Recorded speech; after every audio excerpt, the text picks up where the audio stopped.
Hello guys, আশা করি সবাই ভালো আছো আর আমিও ভালো আছি। প্রতিদিনের মতন আজকের ভিডিওটাও শুরু করলাম। আজকে হলো শর্ট ভিডিও নিয়ে আসছি। আর আজকে গেছিলাম আমার ভার্সিটিতে, কিছু কাজ ছিল, তাই ভার্সিটিতে থেকে আসার পর শুনতেছি আমার কিছু ছবি লাগবে, ছবি দিতে হবে এক জায়গায়। আর কিসের ছবি দিতে হবে এটা নেক্সট কোনো ভিডিওতে বলে দেবো।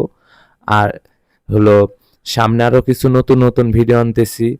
আর হলো আমার পেজটা সবাই লাইক কমেন্ট শেয়ার করে দিও। আর পেজটা হলো সবাই ফলো করে দিও, আমার পেজটা হলো নতুন। আর হলো আমার ইউটিউব চ্যানেল আছে একটা, টিক তালহা অফিসিয়াল। আর যারা হলো ভিডিওটা সবাই লাইক কমেন্ট শেয়ার করে দিও। আর হলো আমার এখানে ভাইয়াকে আমি বলছি, ভাইয়া চুলগুলো অনেক সুন্দর করে নিয়েন। আর হলো দেখেন ছবিটা অনেক সুন্দর হয় নাকি। পরে ভাইয়া বলতেছে হ্যাঁ। পরে ভাইয়া অনেক সুন্দর করে ছবি তুলে দিতেছিল, আর একটা করে ছবি দেখাইতেছিল। তারপরে হলো ভাইয়া চুল টুল ঠিক করে দিল, এখানে ছবি তোলা প্রায় শেষ। ভাইয়া বারবার এসে চুল টুল ঠিক করে দিতেছিল, তোমরা ভিডিওতেই দেখতে পারতেছো। আর নেক্সটে কিছু নতুন ভিডিও আসতেছে, সবাই পাশে থাকো। আর হলো আমি নতুন নতুন আইডি খুলছি, এটা আমার নতুন পেজ, আমার টিকটক আইডি আছে। সবাই আশা করি এই পর্যন্তই।